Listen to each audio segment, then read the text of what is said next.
This episode of Ty's Eye Help is brought to you by Tokyo Flash Japan. What's up guys? In this video, I'm going to be doing my review of the iPad mini.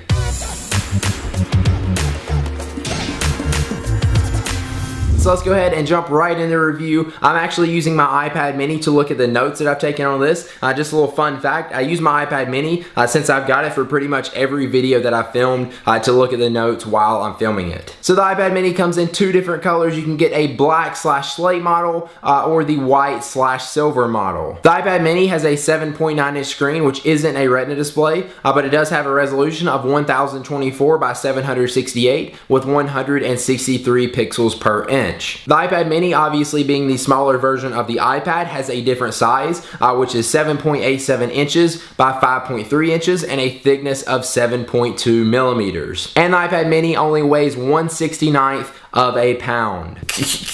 I'm pretty much in love with the new design and size of the iPad mini. It is the perfect size. I can hold it in one hand. I can type on it good if I'm using it as a keyboard in landscape. It works perfectly. It just fits in my hand. It's smaller. It's super thin, super lightweight. I carry this thing everywhere with me. I don't mind carrying it around just as much as I do my iPhone. I've been really taking this everywhere with me, and I absolutely love it. It makes the iPad 3 or iPad 4, I feel like it's just huge, clunky, and big once you use this and hold it in your hand. It just makes it feel like it's old technology, even though it just came out to the iPad 4. I pretty much carry this iPad mini everywhere with me. Not as much as I do my phone, but very close. Like when I drive out in the car, if I'm going somewhere, this definitely goes with me in the car. I just may not bring it in to wherever I'm going. Now, as far as the display on the iPad mini, as I said before, it's not a Retina display, but it does still look great. Even though I've been using and I'm used to a Retina display on my iPhone, my iPod, and even my iPad, it didn't really bother me that much to switch to a non-Retina display. If you are one of those people that will notice a difference between the Retina display and the non-Retina display, and that's really gonna bother you that much, wait a year and the new iPad mini that's gonna come out next year will probably have a Retina display.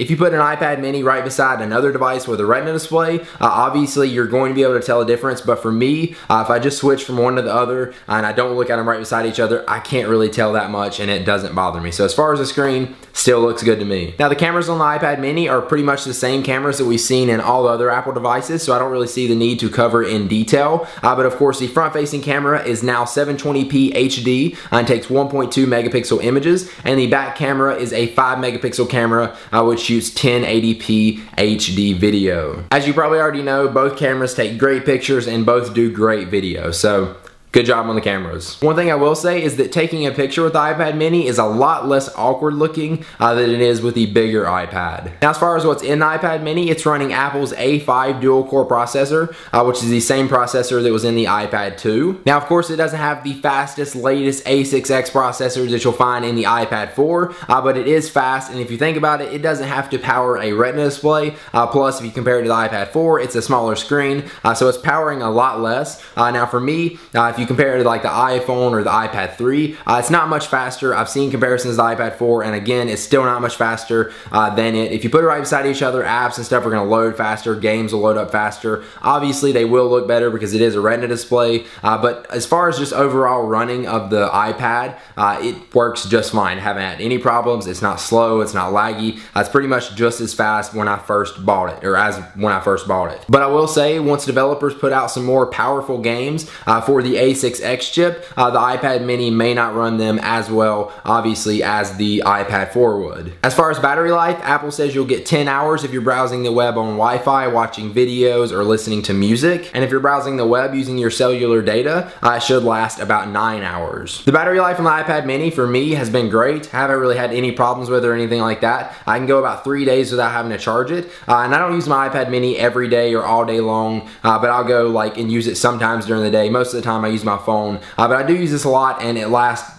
plenty of time for me, and then it charges quickly, so shouldn't have any problems as far as battery life. Now let's talk pricing. The iPad mini starts off at a base price of $329 for the 16GB model, $429 for the 32GB, and $529 for the 64GB. And then if you want the LTE model, it just adds an extra $130 to whichever gigabyte size you want to get. I just got the baseline Wi-Fi model, so mine costs $330. It doesn't have LTE. I would love to have LTE on it, but I have it on my iPad 3. so I haven't really felt the need to get on this, but I probably may be selling my iPad 3 just so I can get the new LTE iPad mini and get data on it, because it's super fast and it's amazing. Now before we wrap up the video and hear my final thoughts on the iPad mini, let's take one last look at our sponsor. Tokyo Flash watches are more than just watches. They are a work of art. They've been praised by companies like Apple, Puma, Google, and many more. Today we have the Kisai RPM acetate LED watch, which is perfect for reading at night with our light up animation feature and USB charging capabilities. Not to mention that each part of this watch has been carefully hand cut, machined, and individually polished before assembly. The reason I like this watch is because it doesn't look like your average watch. It actually looks cool. It's white, it's got light up blue colors, which kind of make it look like Tron. I just think it's a cool looking watch and it looks different. That's why I like it. If you want to get your hands on this watch, Tokyo Flash is going to hook you up. So if you want to check it out, go to tokyoflash.com/_tie. Remember to add that underscore, don't forget that. So the question is, should you get the iPad mini?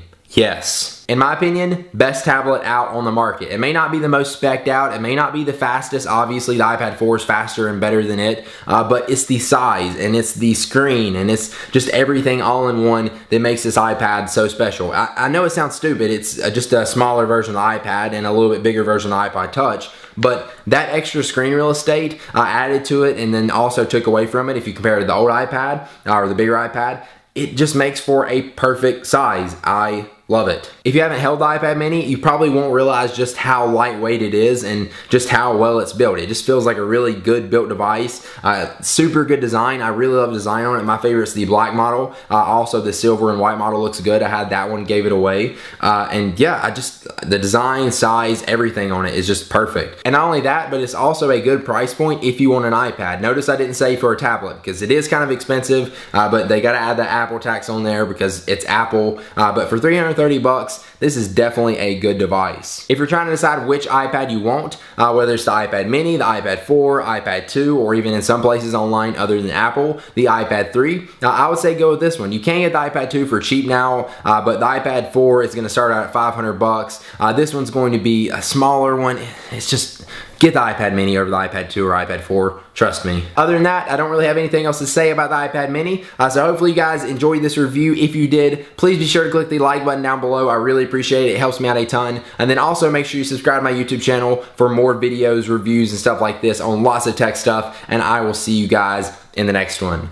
Peace! Also, in case you missed it, I'm doing a big Christmas giveaway. You can go ahead and click the video right there, or I'll put a link in the description to my Christmas giveaway. You can check that out. Giving away lots of stuff, so go over there and get a chance to win some awesome tech products. It's the holiday season again, and I'm in a giving mood. Normally, I try to do a big giveaway for Christmas, but rather than giving away like 1 or 2 big things this year, I figured I would pick a few things around my room and give away a lot of little different prizes.